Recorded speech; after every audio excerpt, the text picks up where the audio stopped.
Bismillahirrahmanirrahim. Alhamdulillahirabbil alamin.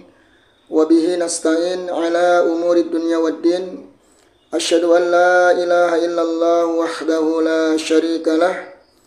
Wa asyhadu anna Muhammadan abduhu wa rasuluhu alladzi la nabiyya ba'dah. Salawatu rabbi wa salamuhu wa barakatuhu alaihi wa ala alihi wa sahbihi ajmain, amma ba'du. Baik, teman-teman semuanya rahimani wa rahimakumullah. Insyaallah ta'ala kita akan lanjutkan pembahasan terkait dengan fikih puasa Asyura. Yang kemarin qadarullah karena ada masalah koneksi internet ya, kemudian terputus sehingga belum kita tuntaskan pada poin terakhir. Kemarin kita sampai pada poin yang ke-6, yaitu bolehkah menggabungkan niat puasa Asyura dengan niat puasa qada. Ya, ini pembahasannya. Insyaallah kita lanjut di poin yang ke-6 ini. Bolehkah menggabungkan niat puasa Asyura dengan puasa qada? Mungkin kita dulu punya hutang puasa di bulan Ramadan, yang mana kita wajib untuk mengqadanya. Atau kita punya hutang puasa kafarah, ya, entah kafarah karena sumpah atau kafarah karena adanya pelanggaran ketika haji atau umrah. Baik, sekarang kita lihat bagaimana pendapat madhab Syafi'i terkait masalah ini. Kita lihat ya, kita baca bareng-bareng.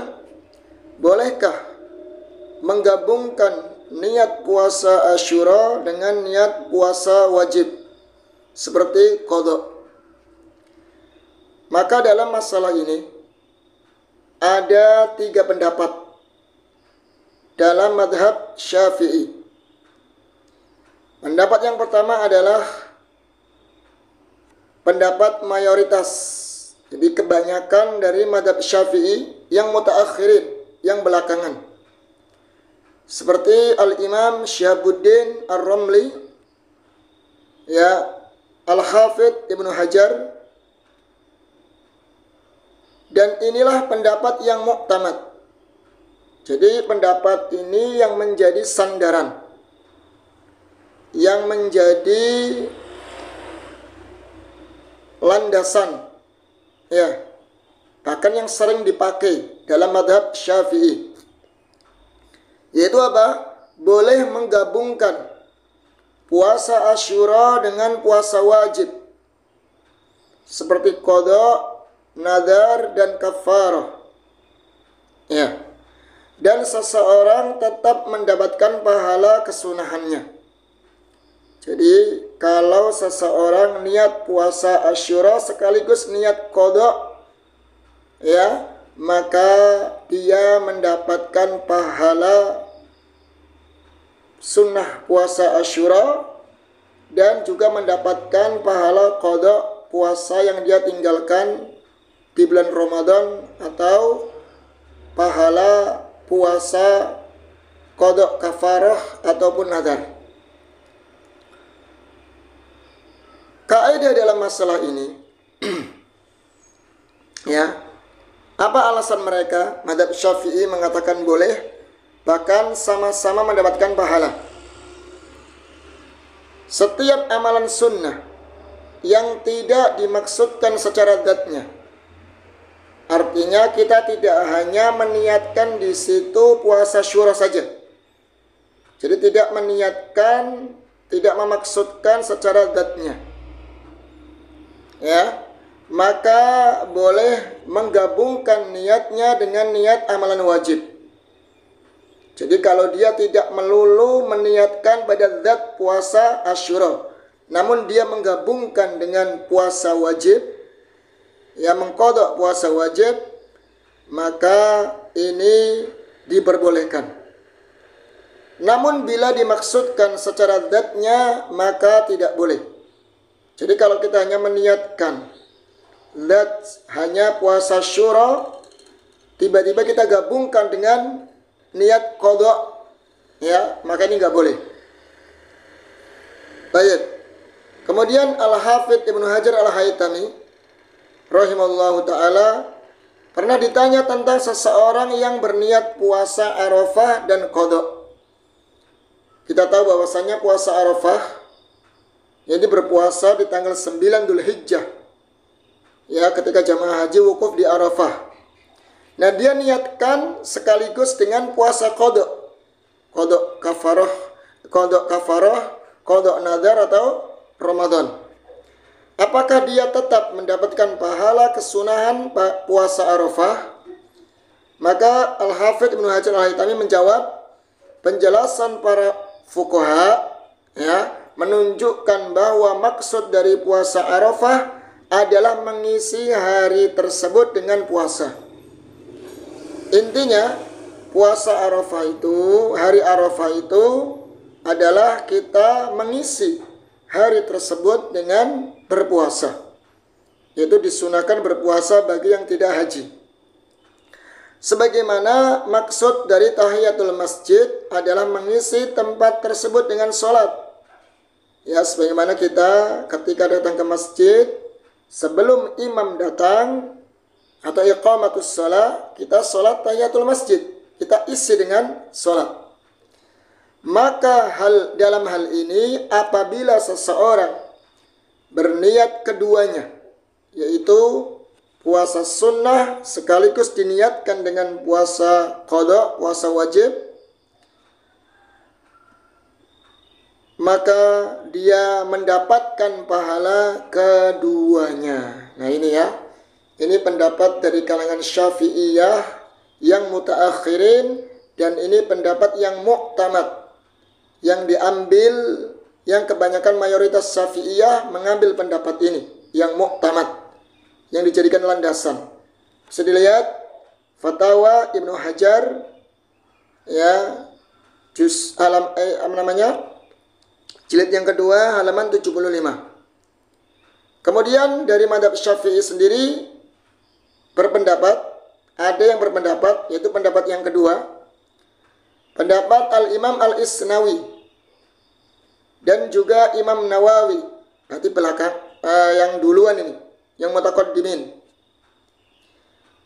Mereka mengatakan tidak boleh menggabungkan puasa Asyura dengan puasa wajib. Ya, karena keduanya punya niat yang berbeda. Ya, niat yang terpisah. Jadi yang pendapat kedua ini nggak boleh menggabungkan niat puasa Asyura dengan puasa wajib. Dan kedua puasanya tidak sah. Jadi kalau digabungkan antara puasa Asyura dengan puasa wajib, ya, seperti puasa qadha tadi, maka keduanya tidak sah. Karena keduanya punya niat yang berbeda, maka nggak bisa digabungkan. Al-Isnawi rahimahullah berkata, dan pendapat ini maksudnya bolehnya menggabungkan niat puasa Asyura dan puasa wajib tertolak. Ya, menggabungkan niat puasa Asyura dan puasa wajib tertolak, tidak bisa. Dan secara kias tak boleh tasyrik. Ya, secara kias nggak boleh menggabungkan niat dalam satu masalah, dalam masalah ini. Sebagai contoh ya, kita kasih contoh, orang sholat asar ya, sholat asar sekaligus meniatkan sholat duhur, digabungkan dalam satu niat, ditasyrik dua niat tadi ya, puasa sholat asar dengan sholat duhur. Tentu ini tidak boleh ya, karena keduanya punya niat yang berbeda dan punya waktu yang berbeda, jadi tidak bisa digabungkan. Begitu pula dengan Asyura. Asyura itu hanya di bulan Syura, di bulan Muharram. Ya, jadi tidak bisa digabungkan dengan niat puasa wajib. Ini secara kias ya. Secara kias. Baik. Lihat I'anatul Talibin jilid yang kedua halaman 306. Sekarang pendapat yang ketiga dari kalangan Syafi'i juga, masih Syafi'i semua ini ya, yaitu berpendapat seperti Imam Al-Iraqi mengatakan kedua puasanya tetap sah. Kedua puasanya tetap sah. Ya, namun tak memperoleh pahala kecuali pahala puasa wajib saja. Jadi silakan digabung antara niat puasa syura dengan puasa wajib, dengan qada yang wajib, nggak masalah. Cuman yang mendapatkan pahala hanya pada puasa wajib saja. Yang sunnahnya terkalahkan, ya, tidak mendapatkan pahalanya. Ini Al-Iraqi ya. Baik. Jadi kita tahu di sini teman-teman ya, ternyata ada 3 pendapat dari kalangan mazhab Syafi'i terkait menggabungkan tasyrik antara niat puasa Asyura dengan niat puasa qada. Ya, ada yang berpendapat boleh bahkan mendapatkan 2 pahala sekaligus, pahala puasa sunnah dan pahala qada. Ada yang berpendapat tidak boleh digabungkan. Ada yang berpendapat boleh digabungkan, tapi hanya yang mendapatkan pahala di puasa wajibnya saja. Nah ini ya. Tapi insyaallah ta'ala yang mu'tamad dari kalangan mazhab Syafi'i, dan ini yang dijadikan landasan. Ya. Jadikan landasan itu diperbolehkan.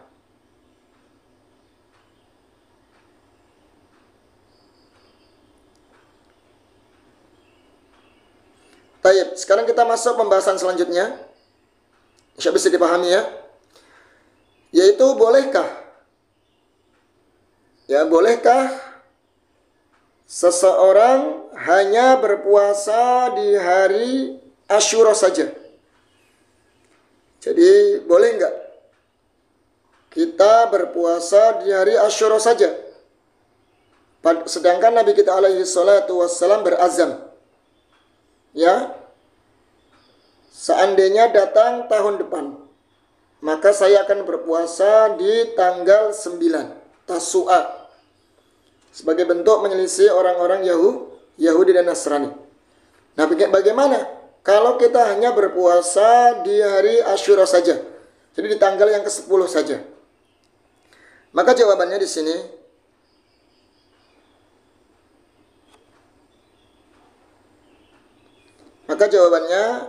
kita lihat, boleh hanya berpuasa di hari Asyura saja. Ya boleh, karena telah disebutkan sebelumnya bahwa hukum berpuasa tanggal 9 dan tanggal 11, yaitu yauman qablahu wa yauman ba'dahu dari bulan Muharram, itu adalah sunnah. Karena puasa di tanggal 9 dan puasa di tanggal yang ke-11 adalah sunnah, maka tidak mengapa seseorang berpuasa hanya di tanggal 10 Muharram atau di hari Asyura saja. Karena sama-sama sunnah. Itu hanya menunjukkan afdholiyah saja ya. Jadi tingkatan puasa yang paling tinggi tingkatannya di bulan Muharram atau di bulan Asyura itu puasa di tanggal 9, 10 dan 11. Ar-Ramli rahimallahu berkata, dari zahir apa yang dikatakan tentang persamaan hari Asyura dengan hari Jumat, maka dimakruhkan hanya berpuasa Asyura saja. Ini sebagian pendapat Syafi'i, mazhab Syafi'i ya, seperti Ar-Ramli mengatakan bahwa zahir apa yang dikatakan tentang persamaan antara hari Asyura dengan hari Jumat, maka dimakruhkan hanya berpuasa Asyura saja. Karena kita ya dimakruhkan, mungkin bahkan dilarang mengkhususkan puasa di hari Jumat, mengkhususkan ya. Namun di kitab Al-Um oleh Imam Syafi'i rahimallahu ta'ala berpendapat tidak mengapa berpuasa di hari Asyura saja. Ya, tidak mengapa puasa di hari Asyura saja. Karena keduanya sama-sama sunnah. Ya. Karena dalam kitab-kitab yang lain disebutkan puasa Asyura itu ada 3 tingkatan. Atau puasa Muharram itu ada tingkatan. Yang pertama tingkatan yang paling afdol, level yang paling tinggi, yaitu puasa di tanggal 9, 10, 11. Ya. Karena ada hadis yang menunjukkan bahwasanya sumu yauman qablahu aw ba'dahu. Ya, puasalah di hari sebelumnya dan setelahnya untuk menyelisih orang-orang Yahudi. Dan semakin banyak berpuasa beramal soleh di bulan ini, maka semakin banyak pahalanya dan semakin afdal. Ini tingkatan yang pertama. Kemudian tingkatan yang kedua itu pertengahan. Ya. Levelnya di bawah afdal. Ya. Yaitu puasa di tanggal 9, 10. 9 dan 10 Muharram. Di bawahnya yang paling afdal. Afdal saja, tapi tidak paling afdal ya. Kemudian yang paling terakhir, levelnya yang paling rendah, di bawahnya afdal lagi, yaitu apa? Puasa di tanggal 10 saja atau di hari Asyura saja. Maka teman-teman ya diusahakan puasa ya sesuai dengan kemampuan. Jika dia mampu untuk naik level yang paling afdal 9, 10, 11, tafadhal. Jika nggak mampu, maka minimal 9, 10. 9, 10 dirasa paling berat, ya sudah di tanggal 10 saja. Ini semuanya insya Allah mendapatkan pahala. Sesuai dengan niat dan kemampuan masing-masing. Kemudian di sini ada masalah, bagaimana bila hari Asyura bertepatan dengan hari Jumat, hari Sabtu, atau hari Ahad, yang mana dimakruhkan. Ya, dimakruhkan, bahkan ada yang mengatakan larangan ya, mengkhususkan puasa di hari tersebut. Hari Jumat, Sabtu, Ahad dikhususkan puasa di situ, ya, kan ada larangan. Terus bagaimana kalau puasa Asyura ini bertepatan di hari Jumat, atau hari Sabtu, atau hari Ahad? Ya. Maka di sini dijawab, Ar-Ramli mengatakan dalam madhab, maksudnya Syafi'i ya, madhab Syafi'i, dari kalangan madhab Syafi'i, tidak dimakruhkan berpuasa hari Asyura saja. Ya, jadi tidak dimakruhkan, tidak mengapa. Seandainya Asyura ya jatuh di hari Jumat, Sabtu atau Ahad, maka tidak dimakruhkan. Jadi nggak mengapa. Ya, berpuasa dari Asyura saja di hari-hari tersebut. Sebagaimana puasa di hari Syak. Ya, sebagaimana puasa di hari Syak. Lihat Nihayatul Muhtad jilid yang kedua halaman 108. Maksudnya puasa dari Syak itu ya kawan, teman-teman ya. Jadi kalau masuk bulan Ramadan itu kan, ada sebagian orang itu Syak, itu ragu. Maka dia berpuasa sehari atau 2 hari sebelum Ramadan. Artinya masih di bulan Sya'ban ya, akhir Sya'ban. Ya, akhir Sya'ban mau memasuki bulan Ramadan. Itu kan ada larangan tuh, larangan puasa Syak ya. Nggak boleh kita puasa sehari atau 2 hari sebelum Ramadan. Karena nggak boleh puasa itu harus diniatkan dengan keyakinan, bukan keraguan. Jadi ragu-ragu puasa di hari tersebut, khawatir masuk bulan Ramadan, itu nggak boleh yaumus syak.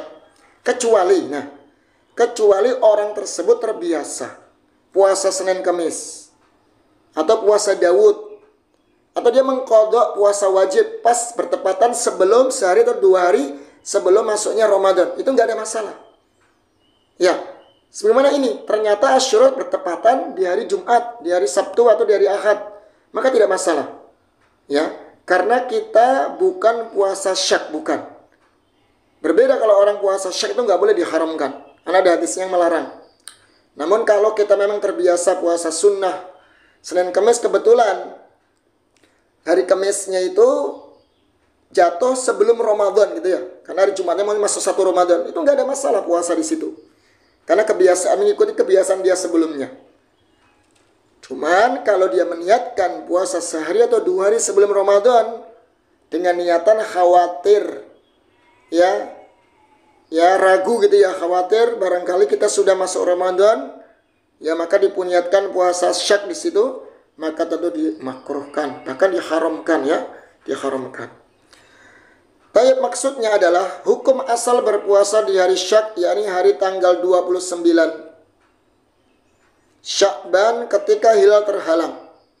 Itu puasa sehari atau 2 hari sebelum Ramadan, berarti di akhir bulan Sya'ban ya. Adalah makruh tahrim. Ini haram hukumnya, nggak boleh. Puasa syak, puasa karena ragu-ragu. Ini udah masuk Ramadan atau belum ya? Udah saya puasa aja lah. Itu nggak boleh seperti itu.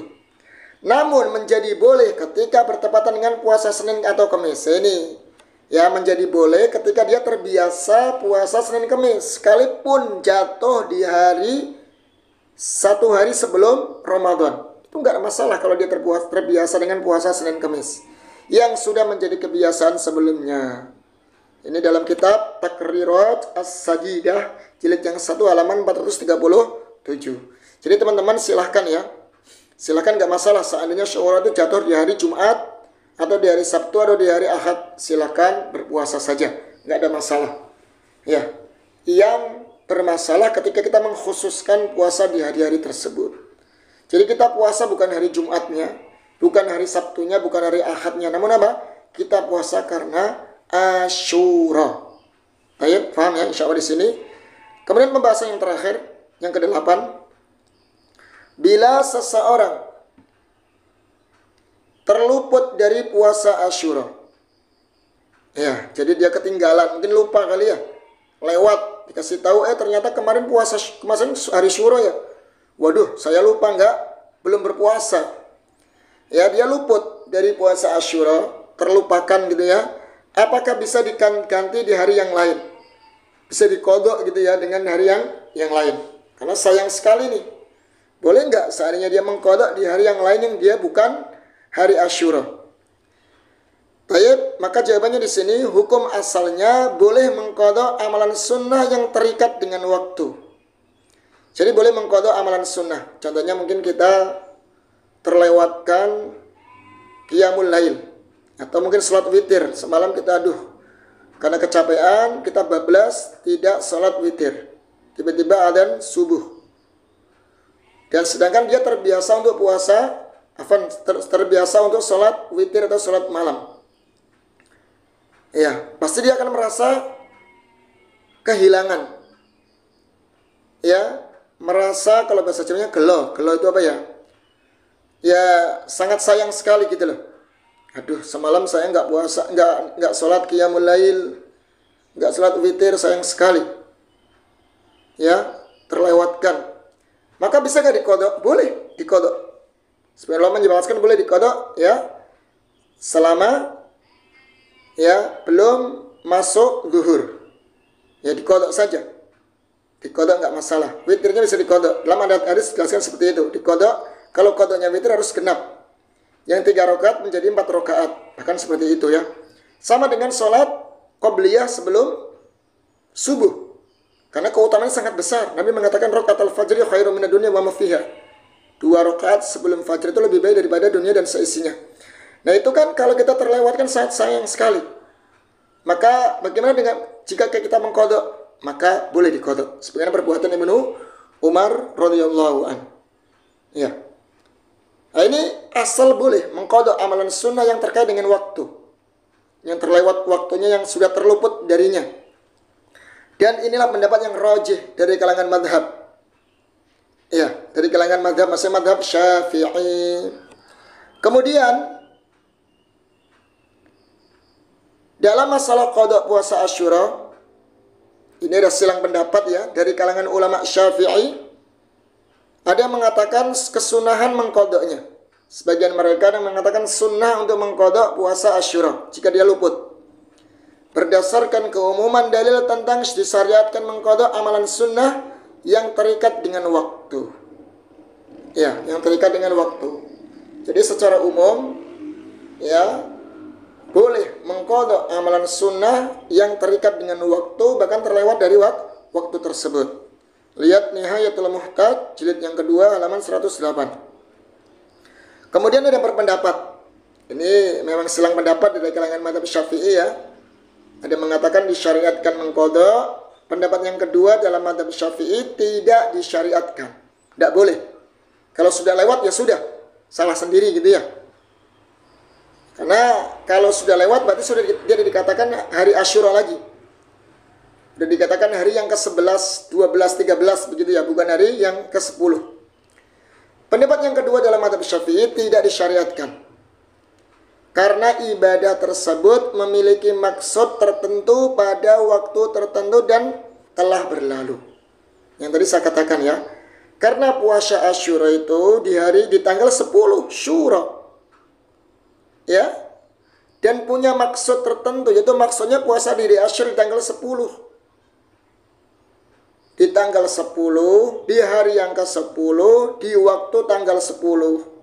Jika sudah berlalu ya sudah, nggak bisa diqadha. Ya, ini lihat Hasyiah Asy-Syabr Romalisi ya. Baik. Sampai sini teman-teman ya. Jadi mudah-mudahan bermanfaat yang bisa kita sampaikan. Mudah-mudahan 8 poin ini yang menambah keilmuan kita, bekal kita dalam menghadapi puasa Asyura atau bulan Muharram mendatang. Ya, jadikan sebuah ilmu, karena seorang muslim ya dituntut untuk berilmu sebelum berucap dan beramal. Minimal kita ketika beramal itu mempunyai ilmu. Tentu keutamaan dan kelebihan berbeda dengan orang yang tidak berilmu. Ya, maka Imam Al-Bukhari dalam sahihnya memberikan sebuah bab al-ilmu qabla al-qawli wal amal. Ya, berilmu dulu sebelum berucap dan beramal. Begitu pula dengan banyak dari kalangan para ulama ya. Dalam Al-Qur'an bahkan disebutkan ya, wala takfu ma laisa laka bihi ilm. Jangan kamu berucap tanpa ilmu. Ya. Inna sam'a wal basara wal fuada kullu ulaika kana anhu mas'ula. Karena sesungguhnya pendengaran, penglihatan dan hati akan dimintai pertanggungjawaban di hadapan Allah Subhanahu wa taala. Ya, itu ya. Dan banyak larangan-larangan yang lainnya. Termasuk dosa besar adalah antaqulu 'alallahi ma la ta'lamun. Engkau berucap atas nama Allah yang kamu tidak tahu ilmunya. Baik, semoga menjadi ilmu yang bermanfaat ya, dan sekaligus ilmu yang membawa sebuah keberkahan fid dunya wal akhirah. Mungkin demikian, subhanakallahumma wa bihamdik asyhadu an la ilaha illa anta astaghfiruka wa atubu ilaik. Wassalamualaikum warahmatullahi wabarakatuh.